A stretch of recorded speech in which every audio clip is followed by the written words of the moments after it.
पुरोहित साहब, सवाल अब यहां पर यह है कि दोनों तरीके से इन नतीजों को पंचायत चुनाव के देखा जा सकता है।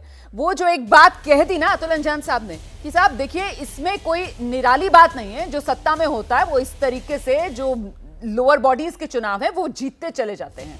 तो सर क्या माना जाए, ये दबदबे से मिली जीत है या फिर ये 24 के लिए लिखी हुई इबारत है जो 23 में ही पढ़ लेनी चाहिए सबको? नहीं, ये जी ये एक हताशा है। ये इनके जो भी बयान है ये हताशा भरे हैं। देखिए पश्चिम बंगाल के अंदर में इन्होंने केंद्रीय वाहिनी की मांग की, केंद्रीय वाहिनी की मांग के अंदर में चुनाव हुआ।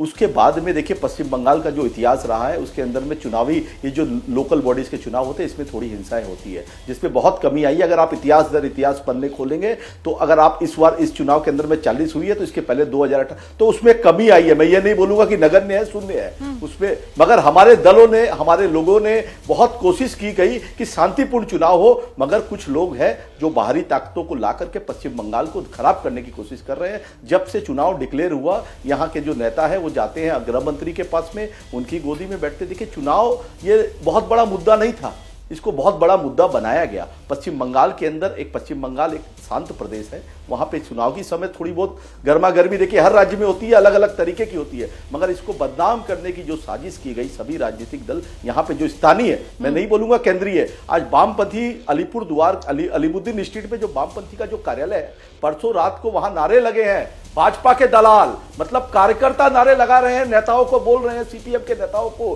कि आप लोग भारतीय जनता पार्टी के दलाल है। वही का वही ठिकरा फोड़ा जा रहा है अधीर रंजन चौधरी के सर पे, और गवर्नर जो लोटस का सिंबल लगा करके घूम रहे हैं ऊपर में वो बीजेपी के कैडर के रूप में काम कर रहे हैं। हवाई चोटी के नीचे केंद्रीय वाहिनी, सीबीआई, ईडी ये सब आज हवाई चोटी के नीचे दब गई है। ठीक है, ये पश्चिम बंगाल सर आपने सबको, आपने पुरोहित साहब एक ही शॉट में सबको कटघरे में पहुंचा दिया है। आपने सबके लिए सवाल छोड़ दिया है यहाँ पर। अब आपने जो सवाल छोड़े उन्हीं पर जल्दी से जवाब ले लेते हैं। सच्चाई है, ठीक है सर। प्रियंका जी प्लीज आइए। उन्होंने कहा है कि गवर्नर साहब जो है वो बीजेपी के कार्यकर्ता के तौर पर जमीन पर उतरे हुए थे, वो भी मतदान वाले थे। प्रियंका जी सुनिए ना, टीएमसी का बस चले तो ये अपनी पसंद का गवर्नर भी बना दे। इनको जगदीप धनखड़ जी से प्रॉब्लम थी, इनको इन गवर्नर साहब से प्रॉब्लम है, क्योंकि काले को काला बोल देना, चोर को चोर बोल देना बड़ा दुखता है। बात यही है, जो सही बात करता है वो इनको ठीक नहीं लगता। देखिए 2013 के पंचायत चुनाव में टीएमसी ने इसी तरह से हिंसा करके टीएमसी पावर में आई थी, लेकिन 2019 का रिजल्ट आप देखिए 18 से ज्यादा सीटों पर बीजेपी थी, जबकि बीजेपी की ग्राउंड रियलिटी ये थी कि बीजेपी काफी वीक थी। उन परिस्थितियों में बीजेपी 18 सीटों पर जीती थी। तो इस चुनाव के नतीजे से आप 2024 का अंदाजा मत लगाइए। सबने देखा है कि ये चुनाव कैसे हुआ, कितनी शांतिपूर्ण चुनाव हुआ। ये कैसे बीजेपी वालों ने प्रियंका जी आपने बहुत क्लियरली कह दिया कि साहब 23 के पंचायत चुनाव के नतीजों से 24 की तस्वीर का अंदाजा लगाना गलत होगा, भारी पड़ जाएगा ये। अतुल अंजान साहब आपने सुना जिस तरीके से पुरोहित जी कह रहे हैं कि साहब लेफ्ट पार्टी के कार्यकर्ता ही जो हैं वही लेफ्ट के अपने नेताओं के लिए नारे लगा रहे हैं कि साहब ये तो खुद ही बीजेपी के दलाल बन गए हैं। सर देखिए पश्चिम बंगाल में सिद्धांतहीन राजनीति के लिए कुछ भी हो सकता है। अच्छा, जो लोग नारा लगा करके गए थे भाजपा से टीएमसी से भाजपा में, वो क्या था? वो फिर बड़े बड़े नेता थे, एमपी थे, मिनिस्टर थे, फिर लौट के आ गए टीएमसी में, केंद्रीय मंत्री थे। ये कौन सी नैतिकता है? जब नेता ही गलत नैतिकता परोसेगा जी तो कार्यकर्ता को क्या मिलेगा? ठीक है सर, ठीक है। मैं जल्दी से कर्माकर जी का रुख करूंगी। कर्माकर जी जिस शब्द का इस्तेमाल यहाँ पर अतुल अंजान साहब ने किया ना, सिद्धांतहीन राजनीति बंगाल, क्या यही सिद्धांतहीन राजनीति बंगाल की इसी वजह से आसान होगा मिलन टीएमसी लेफ्ट और कांग्रेस का?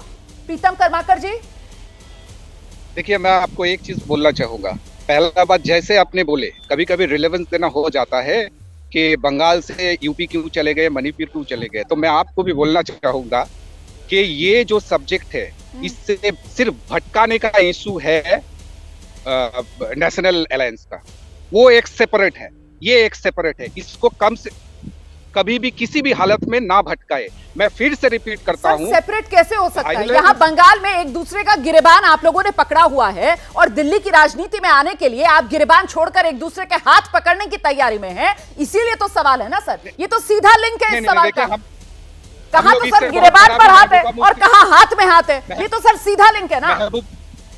महबूबा मुफ्ती जी के साथ भी मोदी जी को सरकार बनाते हुए हम लोग देखे हैं। नहीं, ये अब आप जवाब दे रहे हैं, ये अब आप जवाब दे रहे हैं, लेकिन जो आपने लिंक को लेकर सवाल उठाया था ना, मैंने उसका जवाब आपको दिया है। बहुत बहुत शुक्रिया सर, समय मेरे पास इतना ही है। नहीं, आप कहने के लिए आजाद है सर कि राजनीति में कहीं पर भी कोई सिद्धांत बचा ही नहीं है, लेकिन ये कहना कि इस सवाल का तुक नहीं बनता है, ये गलत था। इसलिए मैंने एग्जाम्पल दिया कि कहां तो बंगाल में एक दूसरे के गिरेबान पकड़े हुए हैं और कहां दिल्ली की तरफ आने के लिए एक दूसरे से हाथ मिलाने की तैयारी है। हम जैसे ही घड़ी का काटा दोपहर 2:30 पे आए, बबीता जी का दिल सास बहू साजिश के लिए मचल जाए। और ये है इनकी बहू, पूरे दिन ऑफिस की टेंशन हो जाए गॉन जब ये करें अपना फेवरेट शो फ्री टाइम पे ऑन। इनकी तरह आप भी देखिए अपना फेवरेट शो अपने टाइम पर और डाउनलोड कीजिए एबीपी लाइव ऐप अपने स्मार्ट टीवी पर।